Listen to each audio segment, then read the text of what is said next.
Welcome to economy Venkatesh sir online classes. Andhra Pradesh రాష్ట్రంలో కానీ తెలంగాణ రాష్ట్రంలో కానీ ఏ పోటీ పరీక్ష అయినా, ఏ స్థాయి పోటీ పరీక్ష అయినా, గ్రూప్ 1 స్థాయి నుంచి ఎస్ఐ కానిస్టేబుల్ పట్టుకొని డిఎస్సి వరకు కూడా ఏ పోటీ పరీక్ష అయినా మీరు రాయండి, ఏ స్థాయి పోటీ పరీక్ష అయినా మీరు రాయండి. ఖచ్చితంగా ఈ టాపిక్ నుండి రేపటి ఎగ్జామినేషన్లో ప్రశ్న లేకపోతే నన్ను ప్రశ్నించండి. ఓకేనా? రైట్. ఇప్పుడు నేను 23rd కామన్వెల్త్ గేమ్స్ రీసెంట్గా ముగిశాయి. ప్రతి 4 సంవత్సరాలకు ఒకసారి ఈ స్పోర్ట్స్ జరుగుతుంది. రీసెంట్గా ఫిఫా వరల్డ్ కప్ ముగిసింది. ఈ ఫిఫా వరల్డ్ కప్ తర్వాత ప్రతి 4 సంవత్సరాలకు ఒకసారి చూసేటట్టు మరొక క్రీడ ఏదంటే Commonwealth games, 23rd Commonwealth games.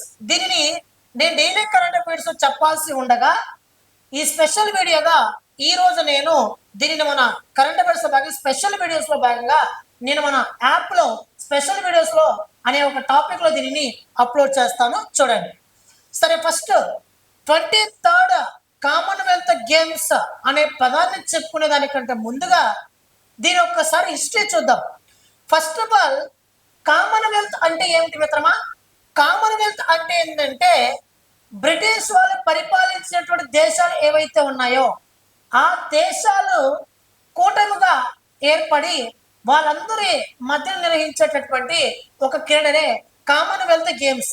అనగా గతంలో బ్రిటిష్ వాళ్ళు పరిపాలించినటువంటి దేశాలు ఏవైతే ఉన్నాయో ఆ దేశాల మధ్యన జరిగేటటువంటి ఒక గేమ్స్ ఏదంటే కామన్వెల్త్ గేమ్స్.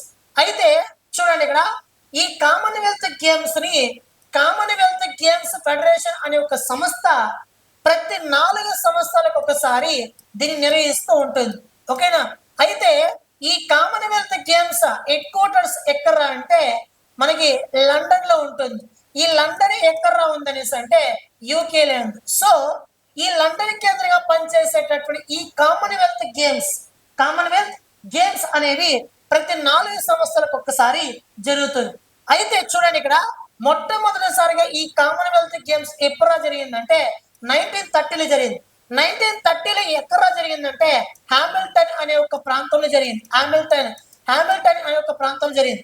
హామిల్టన్ ఎక్కడ ఉందంటే కెనడా దేశంలో ఉంది. ఓకేనా? కెనడా దేశంలో ఉంది.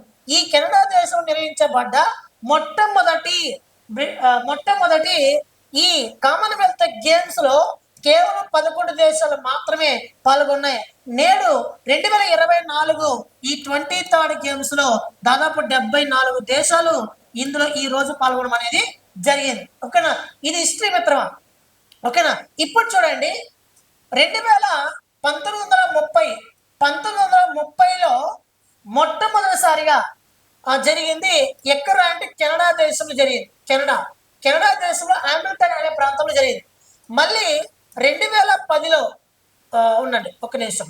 ఓకేనా? 1998 ఇయర్ని గుర్తుపెట్టుకోండి. 1998 గుర్తుపెట్టుకోండి. అంటే మొట్టమొదటిసారిగా ఆతిథ్యం ఇచ్చిన సంవత్సరము 1930. దేశం వచ్చి కెనడా దేశం. ఓకేనా? దేశం వచ్చేసి కెనడా దేశం.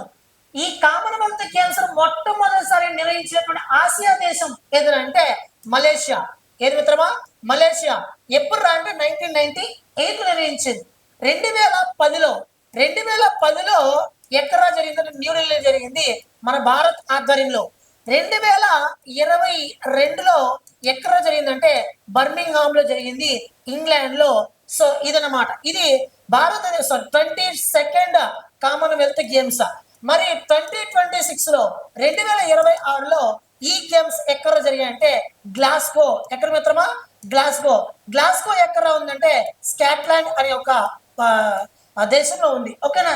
స్కాట్లాండ్ లోని ఈ గ్లాస్గో కేంద్రంగా ఇటీవల ఈ కామన్వెల్త్ గేమ్స్ అనేది జరగడం జరిగింది. మరి ఈ 2026 నిర్వహించబడ్డ ఈ కామన్వెల్త్ గేమ్స్ ఎన్నో ఎడిషన్ అంటే 23rd ఎడిషన్.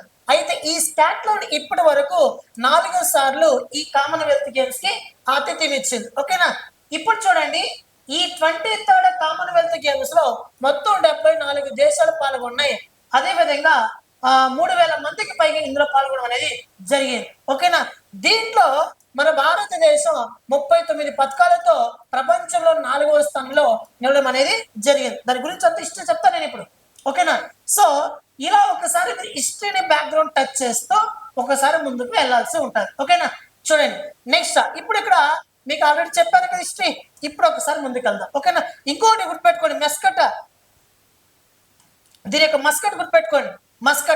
మస్కట్ గుర్తుపెట్టుకోండి. ఫిన్ని మస్కట్ మిత్రమా, ఫిన్ని అంటే ఏంటంటే ఫిన్ని. ఈ మస్కట్ యొక్క ఫిన్ని అని గుర్తుపెట్టుకోండి. దీని యొక్క మస్కట్. ఈ ఫిన్ని యొక్క ఉద్దేశం ఏంటంటే ఈ స్కాట్లాండ్ ప్రాంతాన్ని ప్రతిభన తెలియజేస్తూ ఈ మస్కట్ రూపొందించడం అనేది జరిగింది. Very very important, most important. ఓకేనా? ఇప్పుడు మనం ఒకసారి ముందుకు వెళ్దాం. ఇండియాస్ మన భారతదేశం నుండి అనేక మంది క్రీడాకారులు పాల్గొన్నారు.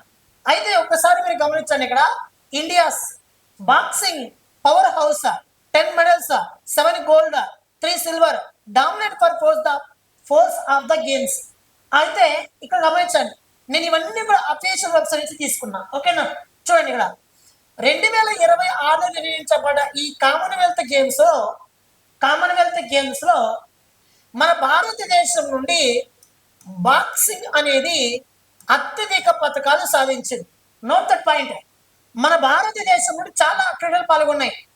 అయితే మన భారతదేశం ఈ 23rd కామన్వెల్త్ గేమ్స్ లో అత్యధికంగా పథకాలు సాధించినటువంటి క్రీడ ఏదని అడిగితే బాక్సింగ్ ఆన్సర్ పెట్టాలి. ఓకేనా?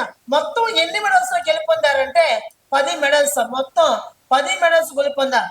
ఈ 10 మెడల్స్ లో కూడా గోల్డ్ వచ్చేసి 7, బాక్సింగ్ 7 గోల్డ్స్, ఓన్లీ 3 మాత్రమే సిల్వర్ మెడల్స్ ని గెలుపొందడం అనేది జరిగింది. ఓకేనా? ఇంత భారీ స్థాయిలో మన భారతదేశం గెలుపొందడం అనేది, ఇంత భారీ స్థాయిలో బాక్సింగ్ ఇదే ఫస్ట్ టైం. ఓకేనా? రైట్. Next historic first. చరిత్రలో వీళ్ళు మొట్టమొదటి అనే పదంతో నిలిచిపోతారు. ఇంకా ఎలా అనేసి అంటే first judo.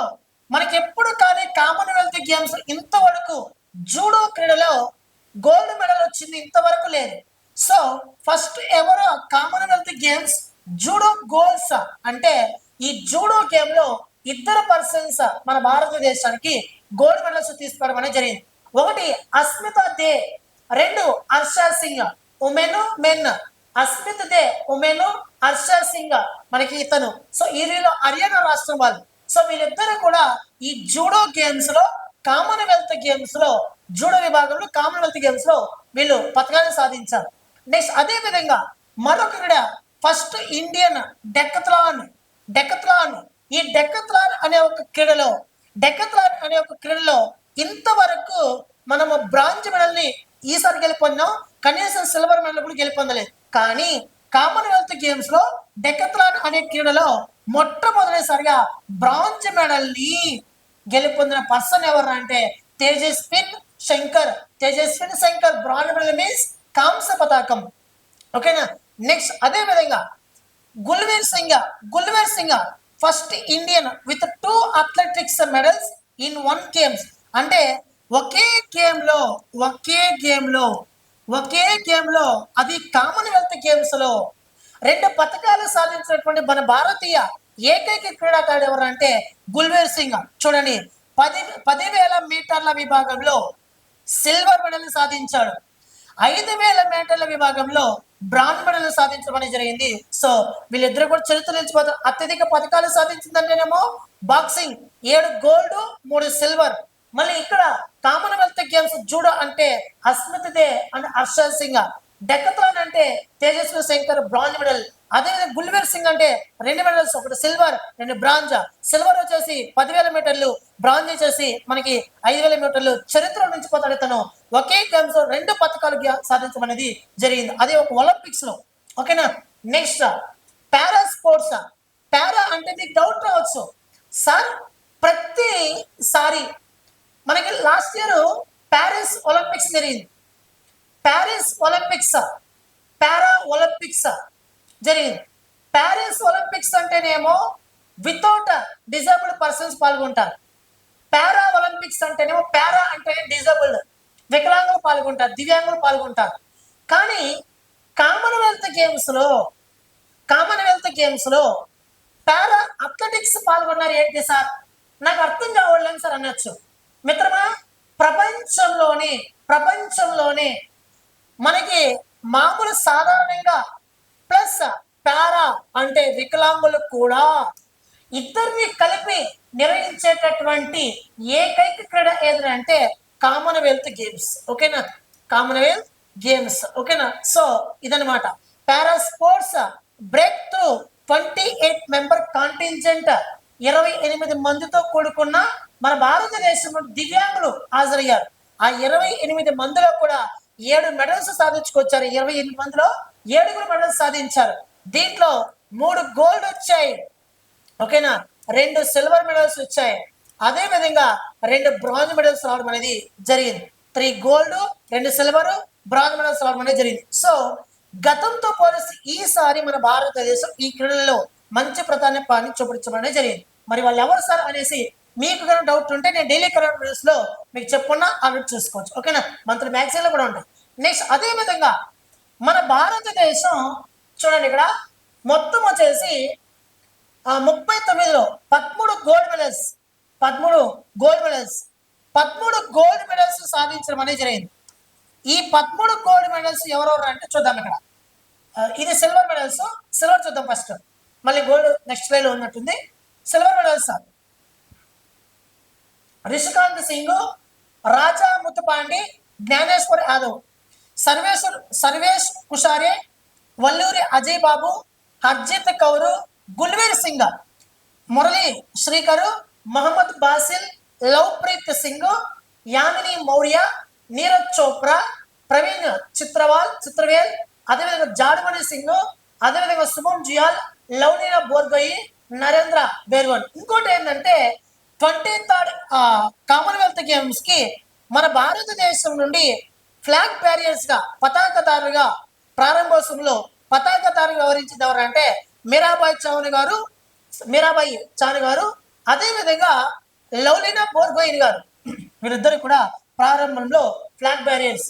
Next bronze medallist Jandu Kumar వికలాంగుతను. ఓకేనా, బింద్ర రాణిదేవి, అదేవిధంగా శిల్ప, సీమ కలిరామ్న, తేజస్వి శంకర్, అదేవిధంగా యశ్వర్ సింగ్, ఉన్నటి శర్మ, అదేవిధంగా శేల్వా ప్రభు, అదేవిధంగా గుల్వీర్ సింగ్. వీళ్ళు బ్రాంజ్ మెడల్స్ సాధించడం అనేది జరిగింది. అదేవిధంగా గోల్డ్ మెడల్స్ బీరాబాయి చాను, షర్మిలా దంకర్, దిలీప గవిత, అస్మిత్ దేవ్, హర్ష సింగ్, ప్రీతి పవర్, జాస్మిన్ లాంబోరియా, ప్రియా గాంగస్, అదేవిధంగా అరుంధతి చౌదరి, సచిన్ శివాజ్, అంకుష్ పంగల్, సోమాన్ రాణా, అదేవిధంగా సాక్షి చౌదరి. వీళ్ళు గోల్డ్ మెడల్ సాధించే వాళ్ళు. వీళ్ళు బ్రాంజో, అంతకుముందు సిల్వర్. ఓకేనా, ఇది నెక్స్ట్. ఇప్పుడు చూడండి, మీరాబాయి చానుకు ఉన్న ప్రత్యేకత ఏంది? మీరాబాయి చాను గారు 2014లో పాల్గొన్నారు, 2018లో పాల్గొన్నారు, 2022లో పాల్గొన్నారు, 2026లో కూడా పాల్గొన్నారు. మరి ఈ 2018లో సిల్వర్ మెడల్ గెలుపొందింది మీరాబాయి చాను గారు. ఓకేనా, మీరాబాయి చాను గారు. చూడండి, ఇక్కడ 2018లో గోల్డ్ మెడల్ సాధించింది, 2022లో గోల్డ్ మెడల్, 2026లో గోల్డ్ మెడలే. ఓకేనా, వరుసగా 3 సార్లు కామన్వెల్త్ గేమ్స్ లో గోల్డ్ మెడల్ సాధించిన ఫస్ట్ క్రీడాకారిణి, మన భారతీయ మొదటి క్రీడాకారిణి ఎవరు అనేసి అంటే మీరాబాయి చాను గారు. ఓకేనా, సో ఇది వెరీ వెరీ ఇంపార్టెంట్. నెక్స్ట్, ఇందాక చెప్పాను గుల్వీర్ సింగ్ ప్రత్యేకత ఉందని చెప్పి. ఓకేనా, అథ్లెటిక్స్ లో 10,000 మీటర్ల సిల్వర్ మెడల్, 5,000 మీటర్ల బ్రాంజ్ మెడల్ సాధించాడు. అసలు దీని ప్రత్యేకత ఏంటంటే ఒకే గేమ్స్ 2 పథకాలు సాధించే ఏకైక క్రీడాకారుడు అంటేనేమో ఇతనే. ఓకేనా, రైట్ మిత్రమా.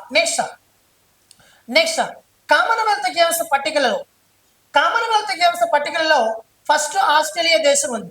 ఆస్ట్రేలియా గోల్డ్ వచ్చేసి 70, సిల్వర్ 45, బ్రాంజ్ వచ్చేసి 56, మొత్తం 171 పథకాలతో మనకి ఈ ఆస్ట్రేలియా ఫస్ట్ ప్లేస్ లో ఉంది. సెకండ్ వచ్చేసి ఇంగ్లాండ్ 110 పథకాలతో, కెనడా వచ్చేసి 62. ఓకేనా, అదేవిధంగా ఇండియా 4th ప్లేస్ లో ఉంది. మొత్తం ఎన్ని పథకాలు అంటే 39 పథకాలతో 4th ప్లేస్ లో ఉంది. అదే విధంగా 13 గోల్డ్ మెడల్స్, అదే విధంగా 17 సిల్వర్ మెడల్స్, అదే విధంగా 9 బ్రాంజ్ మెడల్స్ గెలుపొందడం అనేది జరిగింది. మొత్తం 39 పథకాలతో మన భారతదేశం టాప్ 4th ఉండడం అనేది జరిగింది. అయితే 2022లో జరిగినటువంటి బర్మింగ్హామ్ లో ఈ భారతదేశ స్థానం కూడా 4th ప్లేస్, కానీ అప్పుడు పథకాలు ఎక్కువ. ఓకేనా? ఈ 39 పథకాలలో కూడా 24 మంది ఈసారి కొత్తగా పథకాలు సాధించిన వాళ్ళే. అంటే కొత్త క్రీడాకారులకు ఇది ఒక సువర్ణ అవకాశం. మన భారతదేశం క్రీడ యొక్క ప్రతిభ ఏ విధంగా ఉందని చెప్పి మనం దీని ద్వారా మనం తెలుసుకోవచ్చు. ఓకేనా? నెక్స్ట్ ఇక చివరిది మొత్తం 13 స్వర్ణాలు, 17 రజత పథకాలు, 9 కాంస్య పథకాలతో మొత్తం 39 పథకాలతో భారతదేశం పట్టికలో 4వ స్థానంలో ఉంది. అయితే భారతదేశం నుండి వివిధ రాష్ట్రాల నుంచి అనేక మంది పాల్గొనడం అనేది జరిగింది. చూడండి, హర్యానా వచ్చేసి 11 మంది మనకి పథకాలు సాధించారు. అదేవిధంగా మణిపూర్ వచ్చేసి మొత్తం 4 పథకాలతో సాధించారు. అదేవిధంగా 3 వచ్చేసి తమిళనాడు. ఇవి టాప్ 3లో ఉన్నటువంటి స్టేట్స్. గుర్తుపెట్టుకొని మిత్రమా, మన యాప్లో ఎకానమీ వెంకటేశ్వర్ యాప్, ఓకేనా? ఇందులో మీకు daily current affairs videos, Indian economy classes, AP economy అన్నీ కూడా ఉన్నాయి. మీరు బ్రహ్మాండంగా చూసుకోవచ్చు. ఓకేనా? ఏదైనా డౌట్ ఉంటే మన ఎకానమీ వెంకటేశ్వర్ యాప్ని మీరు డౌన్లోడ్ చేసుకుని చూడండి. మీరు కోర్స్ కొనకపోయినా పర్వాలేదు, మీరు యాప్ డౌన్లోడ్ చేసుకుని చూడండి, ఒకసారి తెలుస్తుంది. ఏదైనా డౌట్ ఉంటే ఈ నెంబర్కి కాల్ చేయండి మిత్రమా. Thank you so much. రేపటి అంటే కమింగ్ ఎగ్జామినేషన్లో ప్రూఫ్తో సహా కరెంట్ అఫైర్స్ ఎకానమీ నిరూపించే బాధ్యత నాది. ఖచ్చితంగా నిరూపించి ఖచ్చితంగా మీ కష్టం తగ్గట్టు ఫలితం నేను ఇచ్చానని చెప్పి నిరూపించుకునే బాధ్యత నాది. థ్యాంక్ యూ మిత్రమా. Thank you so much. మళ్ళీ రేపటి క్లాస్ కలుసుకుందాం.